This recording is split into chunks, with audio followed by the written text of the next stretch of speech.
So today మనం partnership అకౌంట్స్లో admission of ఏ పార్ట్నర్కి సంబంధించి ఏ formats ఉంటాయి, ఏ అకౌంట్స్ వేయాలి, అకౌంట్స్కి సంబంధించిన ఫార్మాట్ ఏంటి అనేటువంటి దాని గురించి డిస్కస్ చేద్దాం. అండ్ నేను మీకు ఇందులో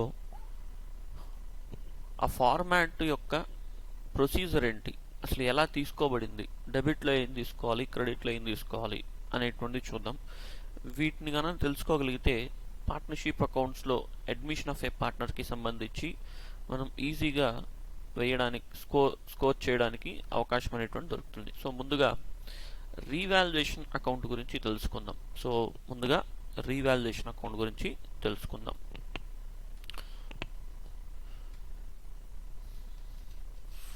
సో ఫస్ట్ ఆఫ్ ఆల్ ఈ రీవాల్యుయేషన్ అకౌంట్ అనేటువంటి ఒకసారి చెక్ చేస్తే, the above revaluation account is based on rule of nominal account. If there is loss, then the account is debited. If there is gain, then the account is credited. అంటే ఇక్కడ nominal accounting rule ఏం చెప్తుంది? Loss వస్తే అకౌంట్ని debit చేయాలి, gain అయితే అకౌంట్ని credit చేయాలి అంటుంది. సో మనకి రీవాల్యుయేషన్ అకౌంట్ అసలు ఏంటి? రీవాల్యుయేషన్ అకౌంట్ ఏంటి అంటే, ఒక పార్ట్నరు జాయిన్ అయినప్పుడు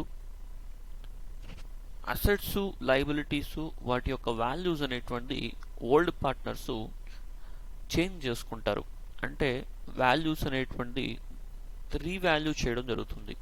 అలా రీవాల్యూ చేసేటప్పుడు బిజినెస్ పాయింట్ ఆఫ్ వ్యూలో అంటే లేదా ఫర్మ్ పాయింట్ ఆఫ్ వ్యూలో ఫర్మ్కి లాసా గెయినా అనేటువంటిది ఆలోచిస్తే, ఆ లాస్ గెయిన్ అనేటువంటి పాయింట్ ఆఫ్ వ్యూలో మనం ఈ రీవాల్యుయేషన్ అకౌంట్ ప్రిపేర్ చేసుకోవడం జరుగుతుంది. చూడండి, అసెట్స్,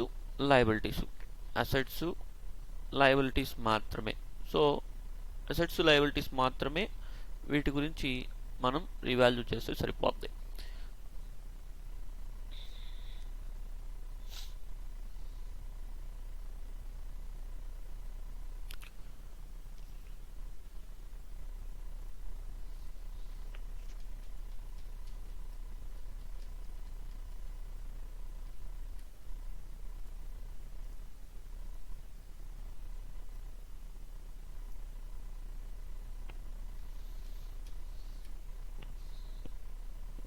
రైట్. సో కాబట్టి అసెట్స్, లయబిలిటీస్లో వచ్చేటువంటి చేంజెస్ని బట్టి మనం రీవాల్యుయేషన్ అకౌంట్కి డెబిట్ చేయాలన్నా, రీవాల్యుయేషన్ అకౌంట్కి క్రెడిట్ చేయాలన్నా అనేటువంటిది తెలుసుకుందాం. సో ముందుగా డెబిట్ వైపు ఏమున్నాయి అనేటువంటి చూద్దాం. సరే చూడండి, to decrease in asset value decrease అయితే దీనివల్ల ఏమవుద్ది? రెండిట్లో కన్వర్ట్ చేసుకుందాం. ఒకటి లాస్, ఇంకొకటి గెయిన్. సో ముందుగా decrease in asset value decrease అయితే అది ఫర్మ్కి ఏమవుద్దంటే లాస్ అవుతుంది. సో బికాస్ అసెట్ వాల్యూ కోల్పోతున్నామంటే లాసే కదా. సో కాబట్టి decrease in asset. When decrease in asset loss, కాబట్టి మనం నామినల్ అకౌంటింగ్ రూల్ ప్రకారంగా ఏం చేయాలి? లాస్ వస్తే నామినల్ అకౌంటింగ్ రూల్ ప్రకారంగా లాస్ గానే వస్తే అకౌంట్ ఏం చేస్తామంటే డెబిట్లో రికార్డ్ చేస్తాం. సో కాబట్టి decrease in asset in debit side. Next అదేవిధంగా ఇంక్రీజ్ ఇన్ లయబిలిటీ, అప్పు పెరుగుతుంది. సో లయబిలిటీ ఇంక్రీజ్ అయితే ఏమవుద్ది? Increase in liability means when increase in liability పెరిగింది అంటే పే చేయాల్సినటువంటి అప్పు కన్నా కూడా ఇంకా ఎక్కువగా పెరుగుతుంది. సో ఇంకా ఎక్కువగా అప్పు పెరుగుతుంది కాబట్టి అది కూడా బిజినెస్కి ఏమవుతుందంటే లాస్ అవుతుంది. సో లాస్ అవుతుంది కాబట్టి దాన్ని డెబిట్లో రికార్డ్ చేసుకోవడం జరుగుతుంది. Next unrecorded liability. అసలు ఇంతవరకు లయబిలిటీ రికార్డే కాలేదు. సో ఇప్పుడు రికార్డ్ చేయమంటున్నాడు. సో కొత్తగా రికార్డ్ చేస్తున్నాము అంటే దాని మీనింగ్ ఏంటి?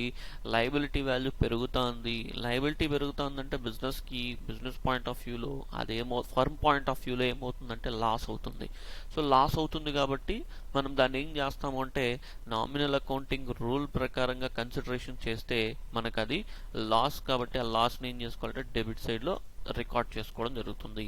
సో అందుకే ఇక్కడ డెబిట్లో అన్రికార్డెడ్ లయబిలిటీని డెబిట్లో రికార్డ్ చేయడం జరిగిందనమాట. Okay, so this is what debit side. Next credit side విషయానికి వద్దాం. సో క్రెడిట్ సైడ్లో మనకి ఇక్కడ ఇంక్రీజ్ ఇన్ అసెట్ అని ఇచ్చాడు. సో ముందుగా increase in asset. So asset increase అయితే ఏమవుతుంది? సో చూడండి, ఫర్మ్ వాల్యూ అనేటువంటి పెరుగుతుంది. బికాస్ అసెట్ వాల్యూ ఇంక్రీజ్ అవుతుంది అంటే ఫర్మ్కి అది ఏమవుతుందంటే గెయిన్ అవుతుంది. అసెట్ వాల్యూ పెరుగుతుందంటే ఫర్మ్కి ఆటోమేటిక్గా గెయిన్ అవుతుంది. సో గెయిన్ అవుతుంది కాబట్టి మనం revaluation account point of nominal accounting rule ప్రకారంగా గెయిన్ కన్నా వస్తే ఆ గెయిన్ని మనం ఏం చేసుకుంటాము అంటే క్రెడిట్లో రికార్డ్ చేస్తాం. సో నామినల్ అకౌంటింగ్ ప్రకారంగా గెయిన్ అవ్వడం వల్ల క్రెడిట్లో రికార్డ్ చేస్తాం. సో ఇక్కడ increase in asset indicates. So nominal increase in asset అనేటువంటిది మనకు బిజినెస్కి గెయిన్ అవుతుంది కాబట్టి ఆ గెయిన్ మనం క్రెడిట్లో రికార్డ్ చేయడం జరుగుతుంది. Next decrease in liability. So liability తగ్గుతుంది. లయబిలిటీ తగ్గితే బిజినెస్కి గెయినే కదా. ఎందుకంటే ఇప్పుడు ఫర్ ఎగ్జాంపుల్ ఒక క్రెడిటార్ ఉన్నాడు. ఆ క్రెడిటార్కి మనం ఒక 20,000 రూపీస్ బాకీ అప్పున్నాం. కానీ ఆ వ్యక్తి మనల్ని 18,000 పే చేయమన్నాడు. అంటే ఒక 2,000 రూపాయలు మనకు డిస్కౌంట్ ఇచ్చాడు. సో 2,000 పే చేయాల్సిన అవసరం లేకుండా పోయింది. 2,000 పే చేయాల్సిన అవసరం లేదు కాబట్టి అక్కడ మనకు అది గెయిన్ అవుతుంది. సో గెయిన్ అవుతుంది కాబట్టి మనం ఏం చేసుకోవచ్చు, దాన్ని క్రెడిట్లో రికార్డ్ చేసుకోవచ్చు. సో గెయినింగ్ అనేటువంటి నామినల్ అకౌంటింగ్ రూల్ ప్రకారంగా క్రెడిట్లో రికార్డ్ చేయడం జరుగుతుంది. దెన్ నెక్స్ట్ వన్, ఇక్కడ అన్రికార్డెడ్ అసెట్ అని ఇచ్చాడు. సో అన్రికార్డెడ్ అసెట్ అంటే ఏంటి? ఇంతవరకు ఆ అసెట్ వాల్యూ అనేటువంటి బిజినెస్లో రికార్డ్ కాలేదు. ఇప్పుడు మనల్ని రికార్డ్ చేసుకోమంటున్నాడు. సో రికార్డ్ చేసుకోమంటున్నాడు కాబట్టి రికార్డ్ చేస్తే మనకు వచ్చేటి ఏంటి అంటే బెనిఫిట్ బిజినెస్కి గెయిన్ అవుతుంది. సో గెయిన్ అవుతుంది కాబట్టి ఆ గెయిన్ నామినల్ అకౌంటింగ్ రూల్ ప్రకారంగా దాన్ని మనం క్రెడిట్లో రికార్డ్ చేయడం జరుగుతుంది. So this is what debit side and credit side. So revaluation అకౌంట్లో అసెట్స్ లయబిలిటీస్ ఏదైతే రీవాల్యూ చేయడం ద్వారా చేంజెస్ వస్తుందో ఆ చేంజెస్ని ఎయిదర్ లాస్ ఆర్ గెయిన్ ఈ రెండు పాయింట్ ఆఫ్ వ్యూలో థింక్ చేసుకుంటూ మనం రీవాల్యుయేషన్ అకౌంట్ అనేటువంటి ప్రిపేర్ చేసుకోవచ్చు. దెన్ ఇక్కడ ఈ రెండు కంప్లీట్ అయిపోయిన తర్వాత నెక్స్ట్ థింగ్ మనం చేయాల్సినటువంటిది ఏంటంటే ఇక్కడ ఈ రీవాల్యుయేషన్ అకౌంట్ ద్వారా గెయిన్ లాస్ నుంచి వచ్చేటువంటి డిఫరెన్షియేషన్. సో ఆ డిఫరెన్షియేషన్ని మన పార్ట్నర్స్ క్యాపిటల్ అకౌంట్, అది కూడా ఏ పార్ట్నర్స్కి అంటే ఓల్డ్ పార్ట్నర్స్కి మాత్రమే ట్రాన్స్ఫర్ చేయాలి. ఓల్డ్ పార్ట్నర్స్ క్యాపిటల్ అకౌంట్కి మాత్రమే ట్రాన్స్ఫర్ చేయాలి. సో బికాస్ ఎందుకు ఓల్డ్ పార్ట్నర్స్కే, why not new partner? So old పార్ట్నర్స్కి మాత్రమే ఎందుకు ట్రాన్స్ఫర్ చేయాలి అంటే యాక్చువల్గా ఇది ఈ అసెట్స్ లయబిలిటీస్ ప్రీవియస్ అంటే ఓల్డ్ పార్ట్నర్స్ బిజినెస్ స్టార్ట్ చేసేటప్పుడు వాళ్ళు పర్చేస్ చేసి ఉంటారు, లేదా బిజినెస్ రన్నింగ్లో పర్చేస్ చేసి ఉంటారు. సో లయబిలిటీస్ అలానే జనరేట్ అయి ఉంటాయి. వీటి యొక్క బాధ్యత అది ఎయిదర్ ప్రాఫిట్ కావచ్చు లేదా లాస్ కావచ్చు, అది కేవలం ఎవరికి చెందుతుంది అంటే ఓల్డ్ పార్ట్నర్స్కి మాత్రమే చెందుతుంది. సో కాబట్టి అది ఓల్డ్ పార్ట్నర్స్కి దక్కాల్సినటువంటి ఒక బెనిఫిట్గా లేదా ఆ లాస్ రెస్పాన్సిబిలిటీ కావచ్చు. సో కాబట్టి ఓల్డ్ పార్ట్నర్స్కి మాత్రమే మనం షేర్ చేయాల్సి వస్తుంది. సో కాబట్టి ఇక్కడ నేను ఇక్కడ ఎగ్జాంపుల్స్గా ఏ అండ్ బి ఓల్డ్ పార్ట్నర్స్గా తీసుకొని ఇవ్వడం జరుగుతోంది. సో ఇది ఏ రేషియో ప్రకారంగా తీసుకోవాలి? సో ఇది ఏ రేషియో ప్రకారంగా తీసుకోవాలి అంటే మనం ఇక్కడ యాక్చువల్గా ఏ రేషియో ప్రకారంగా తీసుకోవాలి అంటే మనకు ఓల్డ్ రేషియో ఉంటుందండి. సో ఓల్డ్ రేషియో ప్రకారంగా మనం వీటిని కన్సిడరేషన్ చేయాలి. ఓల్డ్ రేషియో ఉంటుంది. ఆ ఓల్డ్ రేషియో ప్రకారంగా మనం ఏం చేయాలి అంటే దీన్ని కన్సిడరేషన్ అనేటువంటిది చేయాల్సి వస్తుంది. సో ఇది ఇక్కడ old ratio. So old ratio, as per old ratio we have to consider this. Okay right. Next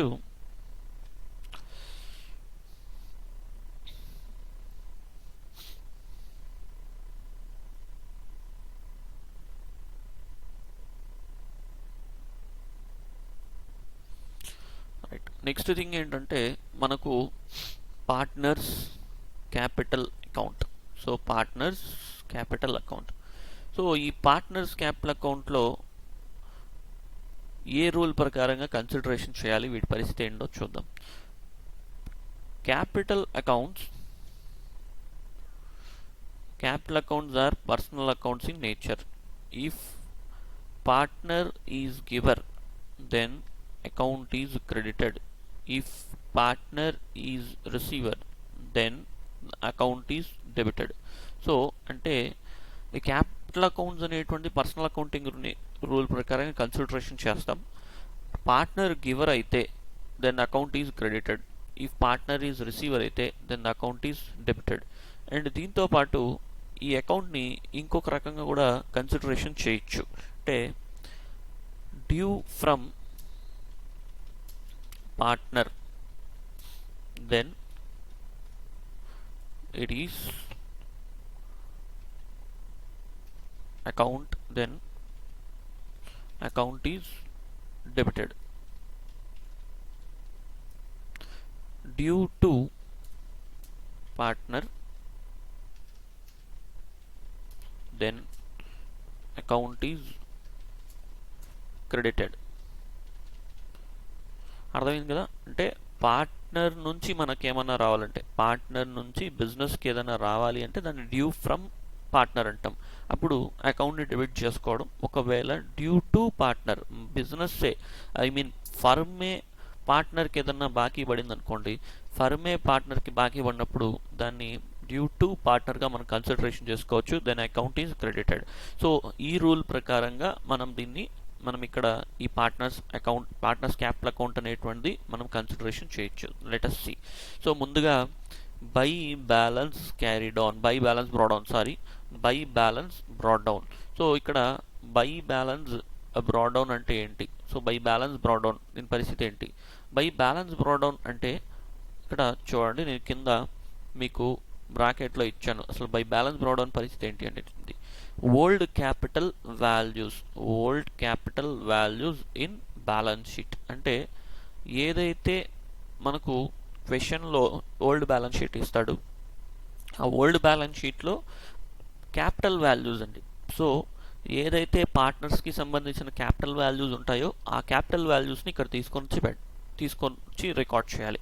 so అసలు బై బ్యాలెన్స్ బ్రాడ్ డౌన్ ఎందుకు తీసుకుంటామంటే, ఇది ఆల్రెడీ బిజినెస్లో ఓల్డ్ పార్ట్నర్స్కి సంబంధించినటువంటి క్యాపిటల్ వాల్యూస్. అంటే బిజినెస్ ఐ మీన్ ఫర్మే పార్ట్నర్స్కి డ్యూ అంటే బాకీ అనేటువంటి ఉంటుంది. సో డ్యూ టు పార్ట్నర్స్గా దీన్ని కన్సిడరేషన్ చేసుకోవచ్చు.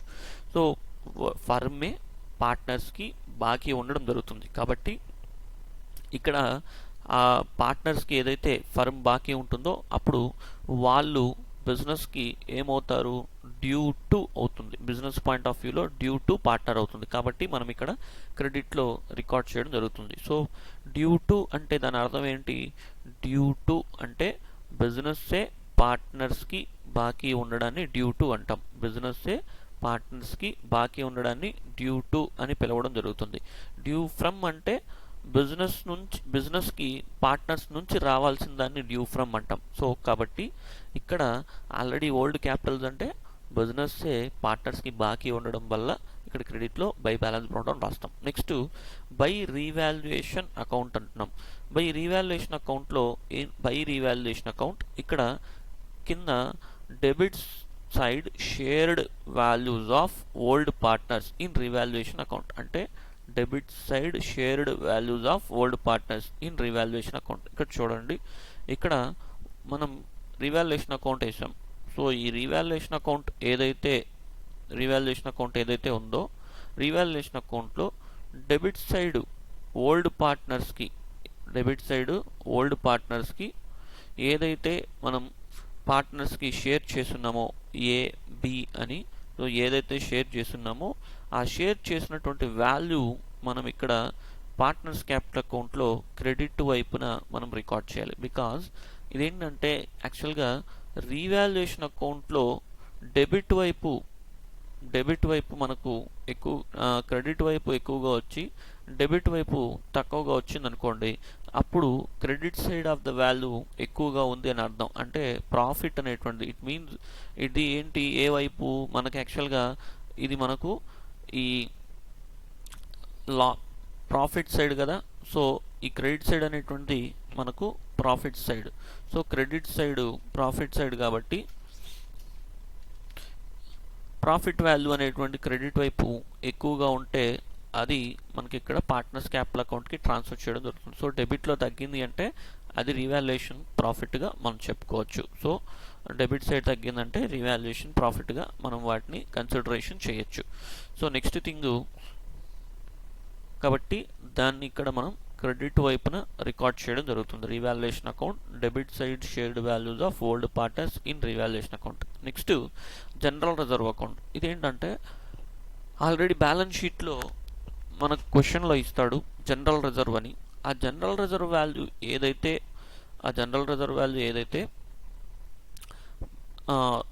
ఓల్డ్ బ్యాలెన్స్ షీట్లో ఉంటుందో ఆ రిజర్వ్ వాల్యూ కావచ్చు, profit and loss account value కావచ్చు, ఈ రెండు కూడా ఓల్డ్ పార్ట్నర్స్కి సంబంధించినటువంటిది ప్రాఫిట్స్.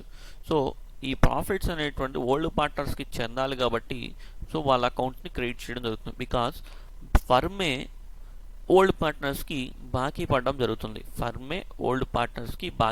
జరుగుతుంది. సో కాబట్టి వీటిని మనం ఏం చేయాలంటే క్రెడిట్లో రికార్డ్ చేయడం జరుగుతుంది. కాబట్టి దీన్ని క్రెడిట్లో రికార్డ్ చేయడం firm due to partners. So కాబట్టి దీన్ని క్రెడిట్లో రికార్డ్ చేస్తాం. Next thing goodwill. So ఇక గుడ్ విల్ విషయానికి వస్తే బిజినెస్లో కొత్త పార్ట్నర్ అడ్మిట్ అయ్యేటప్పుడు గుడ్ విల్కి సంబంధించి, అసలు గుడ్ విల్ అంటే ఏంటి అంటే బిజినెస్కి ఉన్నటువంటి నేమ్ అండ్ ఫేమ్, పాపులారిటీని మనం గుడ్ విల్ అంటాం. దీన్ని కూడా ఒక వాల్యూ అనేటువంటి ఉంటుంది. ఈ వాల్యూ అనేటువంటి పార్ట్నరు అడ్మిట్ అయ్యేటప్పుడు, పార్ట్నర్ జాయిన్ అయ్యేటప్పుడు దీని యొక్క వాల్యూ అనేటువంటి ఫైండ్ అవుట్ చేస్తారు. సో అలా ఫైండ్ అవుట్ చేసినటువంటి గుడ్ విల్ వాల్యూ అనేటువంటి మనకు కొన్ని మెథడ్స్ అనేవి ఉన్నాయి. ఆ మెథడ్స్ కొత్త పార్ట్నరు గుడ్ విల్ తీసుకొని వస్తున్నాడా, ఒకవేళ తీసుకోరాకపోతే దాని పరిస్థితి ఏంటి, సో ఒకవేళ తీసుకొని వస్తే న్యూ పార్ట్నర్స్ దాన్ని విత్డ్రా చేస్తే సిచ్యువేషన్ ఏంటి, వాటికి సంబంధించింది గుడ్ విల్గా చెప్పుకుంటాం. అండ్ ఈ గుడ్ విల్ అనేటువంటి కూడా ఓల్డ్ పార్ట్నర్స్కి చెందాలి. సో బికాజ్ ఈ ఓల్డ్ పార్ట్నర్స్కి ఎందుకు చెందాలి అంటే ఇక్కడ వాళ్ళ యొక్క కష్టం ద్వారా, అంటే ఓల్డ్ పార్ట్నర్స్ ప్రీవియస్ నుంచి బిజినెస్ చేసుకుంటూ రావడం, ఆ బిజినెస్ని డెవలప్ చేయడం, ప్రాఫిట్స్లోకి తీసుకురావడం వల్ల ఈ ఓల్డ్ పార్ట్నర్స్కే ఈ గుడ్ విల్ అమౌంట్ కూడా యాక్చువల్గా చెందాలి. కావాలంటే మీరు ఒకసారి అబ్జర్వ్ చేస్తే ఇక్కడ నేను న్యూ పార్ట్నర్ని డాషెస్ ఇచ్చేసాను. సో ఇక్కడ మీరు అబ్జర్వ్ చేస్తే ఏ, బి ఓల్డ్, సి న్యూ, ఒక 3 కేటగిరీస్గా తీసుకున్నాను. సో అందులో సి వచ్చేసి మనకు న్యూ పార్ట్నర్గా చెప్పుకోవచ్చు. ఇక్కడ న్యూ పార్ట్నర్కి సంబంధించినటువంటి నేను ఇన్ఫర్మేషన్ అనేటువంటి ఇవ్వలేదు. బికాజ్ ఇవి ఇక్కడ ఉన్నటువంటి balance brought down, revaluation and general reserve, profit and loss account and goodwill, ఇవన్నీ కూడా ఎవరికి చెందాలి అంటే ఓల్డ్ పార్ట్నర్స్కి మాత్రమే చెందాలి. సో కాబట్టి ఓల్డ్ పార్ట్నర్స్కి మాత్రమే రీచ్ అవ్వాలి. కాబట్టి ఇక్కడ ఓల్డ్ పార్ట్నర్స్కి సంబంధించి మాత్రమే రికార్డ్ చేశాను. సో న్యూ పార్ట్నర్కి నేను అక్కడ తీసుకోలేదు. Because it is related to balance brought down, revaluation and general reserve and profit and loss account, this goodwill. So ఇవన్నీ కూడా ఎవరికి చెందుతుంది అంటే కేవలం ఓల్డ్ పార్ట్నర్స్కి మాత్రమే చెందుతుంది. అందుకే నేను ఇక్కడ సి న్యూ పార్ట్నర్ దాంట్లో రికార్డు చేయలేదు. దెన్ నెక్స్ట్ వన్, ఇక్కడ by bank account new partner capital account అని ఉంది. సో దీని పరిస్థితి ఏంటి అంటే యాక్చువల్గా కొత్తగా వచ్చేటువంటి పార్ట్నరు తన యొక్క క్యాపిటల్ వాల్యూ ఏదైతే ఉంటుందో, తన యొక్క క్యాపిటల్ వాల్యూ పార్ట్నర్షిప్ ఫర్మ్లో జాయిన్ అవ్వడానికి తన యొక్క క్యాపిటల్ వాల్యూ అనేటువంటి తీసుకురావడం జరుగుతుంది. అలా తెచ్చినటువంటి క్యాపిటల్ వాల్యూనే మనం ఇక్కడ బై బ్యాంక్గా రికార్డ్ చేసుకుంటాం. అంటే because he is bringing some amount in cash or through cheque. So కాబట్టి ఇక్కడ క్యాష్ ఫామ్లో కావచ్చు, బ్యాంక్ ఫామ్లో కావచ్చు, అతను అమౌంట్ అనేటువంటి తీసుకురావడం జరుగుతుంది. So here new partner giver అవుతాడండి. సో న్యూ పార్ట్నర్ ఏమవుతాడు అంటే గివర్ అవుతాడు. సో గివర్ కాబట్టి మనం ఇక్కడ క్రెడిట్లో రికార్డ్ చేయడం జరుగుతుంది. Account is credited. అతను న్యూ పార్ట్నర్ ఏమవుతాడంటే గివర్ అంటే పర్సనల్ అకౌంటింగ్ రూల్ ప్రకారంగా ఏంటి, so when partner is giver then it should be credited, when new partner is giver then it should be credited. So కాబట్టి క్రెడిట్లో record చేయడం జరుగుతుంది. That is what.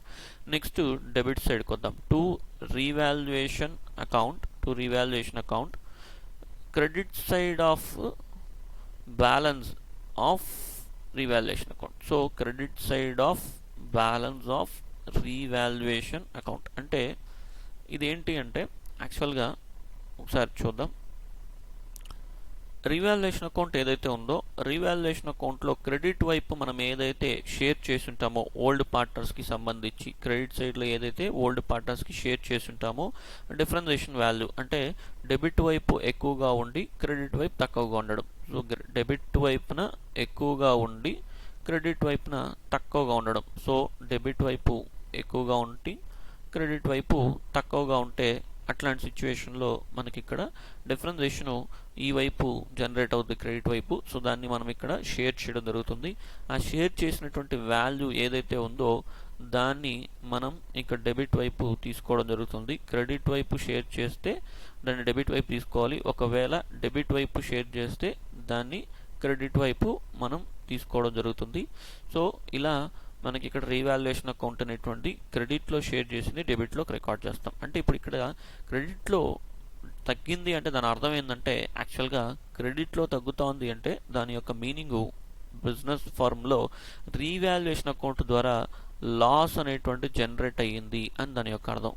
So క్రెడిట్లో కనుక record అయ్యిందంటే revaluation ద్వారా loss అనేటువంటి generate అయ్యింది అని దాని యొక్క అర్థం. సో లాస్ కాబట్టి ఈ లాస్ని బ్యాడ్ చేయాల్సిన రెస్పాన్సిబిలిటీ ఎవరిదంటే పార్ట్నర్స్ది. ఇట్ మీన్స్ పార్ట్నర్స్ నుండి బిజినెస్కి రావాలి. సో డ్యూ ఫ్రమ్ పార్ట్నర్స్ కాబట్టి అకౌంట్ ఏం చేసుకుంటామంటే డెబిట్లో రికార్డ్ చేయడం జరుగుతుంది. సో రీవాల్యుయేషన్ అకౌంట్ అనేటువంటిది డెబిట్ చేసుకుంటాం. ఇక్కడ అబ్జర్వ్ చేస్తే కేవలం ఓల్డ్ పార్ట్నర్స్కి మాత్రమే వస్తుంది, న్యూ పార్ట్నర్కి అవసరం లేదు. సో రిమైనింగ్ నెక్స్ట్ థింగ్ ఏంటంటే so total credit side totalling చేయడం, డెబిట్ సైడ్లో కూడా మనకు ఏదైతే ఎక్కువగా వస్తుందో దాన్నే ఏ టోటల్ అయితే హైయెస్ట్ వాల్యూ ఉంటుందో దాన్ని రెండు వైపులా కూడా రికార్డ్ చేసుకుంటాం. రెండు వైపులా రికార్డ్ చేసిన తర్వాత డిఫరెన్షియేషన్ వాల్యూ ఏదైతే ఉందో అది ఇక్కడ బ్యాలెన్స్ క్యారీడ్ ఆన్గా మనం ఇక్కడ రికార్డ్ చేయడం జరుగుతుంది. బ్యాలెన్స్ క్యారీడ్ ఆన్గా రికార్డ్ చేస్తాం. సో ఈవెన్ మనం న్యూ పార్ట్నర్కి సంబంధించి కూడా బ్యాలెన్స్ అనేటువంటి రికార్డ్ చేయడం జరుగుతుంది. So like that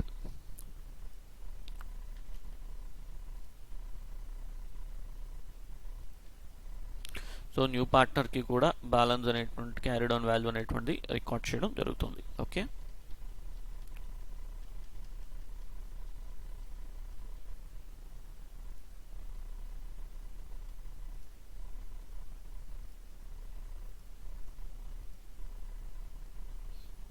okay next account విషయానికి వద్దాం.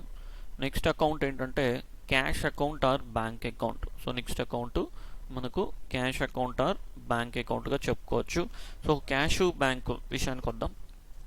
అందులో ముందుగా బ్యాలెన్స్ బ్రాడౌన్ గురించి చెప్పుకుందాం. బ్యాలెన్స్ బ్రాడౌన్ ఇది cash account or bank account అన్నప్పుడు ఏ రూల్ ప్రకారం తీసుకోవాలి? యాక్చువల్గా క్యాష్ అకౌంట్ అయితే మనకి ఇది రియల్ అకౌంటింగ్ రూల్ ప్రకారంగా కన్సిడరేషన్ చేస్తాం. క్యాష్ అకౌంట్ అయితే యాక్చువల్గా రియల్ అకౌంటింగ్ రూల్ ప్రకారంగా మనం కన్సిడరేషన్ అనేటువంటి చేయడం జరుగుతుంది. ఒకవేళ బ్యాంక్ అకౌంట్ అయితే బ్యాంక్ మనకు పర్సనల్ అకౌంటింగ్ రూల్ ప్రకారంగా కన్సిడరేషన్ చేయాలి. బ్యాంక్ అకౌంట్ అయితే పర్సనల్ అకౌంటింగ్ రూల్ ప్రకారంగా కన్సిడరేషన్ చేస్తాం. సో ఇక్కడ క్యాష్ అకౌంట్ అనుకుందాం. So here when to balance brought down, so ఈ బ్యాలెన్స్ బ్రాడౌన్ పరిస్థితి ఏంటి అనేటువంటిది చూద్దాం. బ్యాలెన్స్ బ్రాడౌన్ విషయానికి వస్తే ముందుగా టు బ్యాలెన్స్ బ్రాడౌన్ అంటే balance sheet assets side cash or bank values. అంటే మనకి ఏదైతే ఓల్డ్ బ్యాలెన్స్ షీట్ ప్రాబ్లంలో ఇస్తాడో అక్కడ ఇచ్చినటువంటి క్యాష్ కావచ్చు బ్యాంక్ కావచ్చు ఆ వాల్యూస్ ఏదైతే ఉంటుందో ఆ వాల్యూస్ని మనం ఇక్కడ తీసుకోవాలి. ఆ వాల్యూస్ ఏదైతే ఉంటుందో ఆ వాల్యూస్ని మనం ఇక్కడ తీసుకోవాల్సి వస్తుంది. సో దాన్ని డెబిట్ వైపే ఎందుకు తీసుకోవాలి? Because asset value available in the business, already asset value బిజినెస్లో ఉంది. దాని అకౌంట్లోకి తీసుకునేటప్పుడు when asset value comes into the account is to be debited. So as per real accounting rule cash value బిజినెస్లోకి అకౌంట్లోకి తీసుకునేటప్పుడు ఇది ఓపెనింగ్ బ్యాలెన్స్గా కన్సిడరేషన్ చేస్తాం. ఓపెనింగ్ బ్యాలెన్స్ ఆల్రెడీ మన దగ్గర ఉంది కాబట్టి దీన్ని డెబిట్లో రికార్డ్ చేయడం జరుగుతుంది. As to balance brought down. Next thing ఏంటంటే to new partners capital account. New partner capital account ఎందుకు వచ్చింది ఇక్కడ అంటే, కొత్త పార్ట్నరు క్యాష్ తీసుకొని వస్తాడు, తన యొక్క క్యాపిటల్ వాల్యూగా కన్సిడరేషన్ చేయడానికి బిజినెస్లో క్యాపిటల్ తీసుకొని వస్తున్నాడు. అంటే క్యాష్ ఫామ్లో డబ్బులు వస్తుంది కాబట్టి when cash comes into the business, cash comes in అన్నప్పుడు రియల్ అకౌంటింగ్ రూల్ ప్రకారంగా డెబిట్ చేసుకుంటాం. Next to good will account. అదేవిధంగా అతను good will bring in cash by new partner. ఒకవేళ కొత్త పార్ట్నరు గుడ్ విల్ అమౌంట్ని కనుక తీసుకొని వస్తే, బిజినెస్లోకి తీసుకొని వస్తే, కొత్త పార్ట్నరు గుడ్ విల్ని గాను బిజినెస్లోకి తీసుకొని వస్తే, అలాంటి సిచ్యువేషన్లో cash comes into the business. So cash అనేటువంటి కమ్స్ ఇన్ కాబట్టి క్యాష్ కమ్స్ ఇన్ అన్నప్పుడు మనం అక్కడ క్యాష్ కమ్స్ ఇన్ కాబట్టి క్యాష్ కమ్స్ ఇన్ అప్పుడు డెబిట్లో రికార్డ్ చేస్తాం.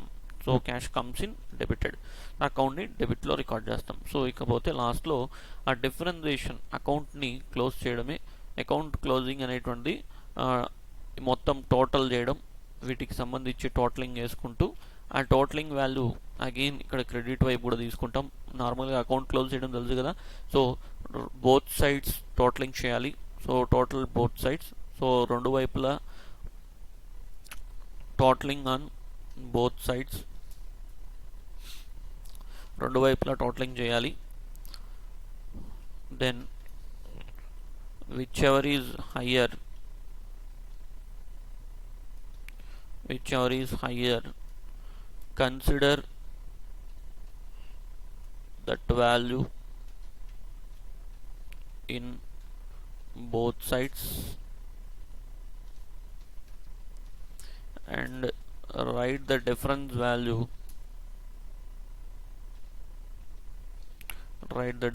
value at lower side. సో ఎక్కడైతే either డెబిట్ ఆర్ క్రెడిట్ ఎక్కడైతే తగ్గుతుందో అక్కడ డిఫరెన్షియేషన్ వాల్యూ అనేటువంటి మనం ఇక్కడ బ్యాలెన్స్ బ్రాడ్ డౌన్గా బై బ్యాలెన్స్ క్యారీ డౌన్గా రికార్డ్ చేయడం జరుగుతుంది. So that's it. సో ఇది మనకు పార్ట్నర్షిప్లో అడ్మిషన్కి సంబంధించిన మేజర్గా ఉన్నటువంటి అకౌంట్స్కి సంబంధించి formats.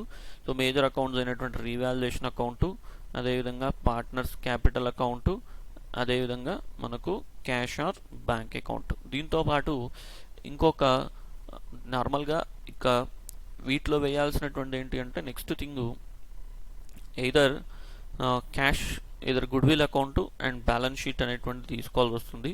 So good will balance sheet అనేటువంటి తీసుకోవాలి.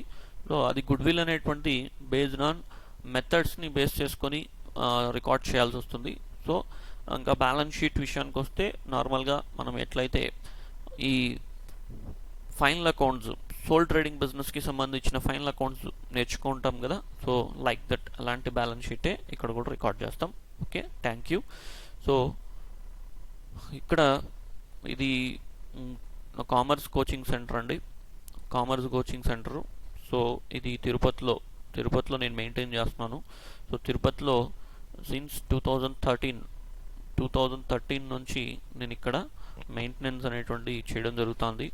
సో తిరుపతిలో ఉన్న వాళ్ళు ఎవరైనా సరే కామర్స్ అకౌంట్స్ రిలేటెడ్ సబ్జెక్ట్స్ నేర్చుకోవాలి అనుకున్నప్పుడు, అకౌంట్స్ రిలేటెడ్ సబ్జెక్ట్స్ నేర్చుకోవాలన్నప్పుడు, సో ట్యూషన్గా వచ్చినట్టయితే ఇంకా మీకు నీట్గా నేర్పించడం జరుగుతుంది. సో నేను ఇంటర్మీడియట్ అదేవిధంగా బీకామ్ డిగ్రీకి సంబంధించినటువంటి సబ్జెక్ట్స్ అన్నీ కూడా చెప్తాను. అండ్ దాంతోపాటు సిఏ ఫౌండేషన్ లెవెల్లో అకౌంట్స్ కూడా నేను డీల్ చేస్తాను. సో ఎవరైనా తిరుపతిలో ఉన్న వాళ్ళు అకౌంట్స్ నేర్చుకోవాలి అనుకుంటే సో నన్ను అప్రోచ్ అయితే నేను ట్యూషన్స్ మీకు చెప్తాను. సో థ్యాంక్ యూ అండి, థ్యాంక్ యూ.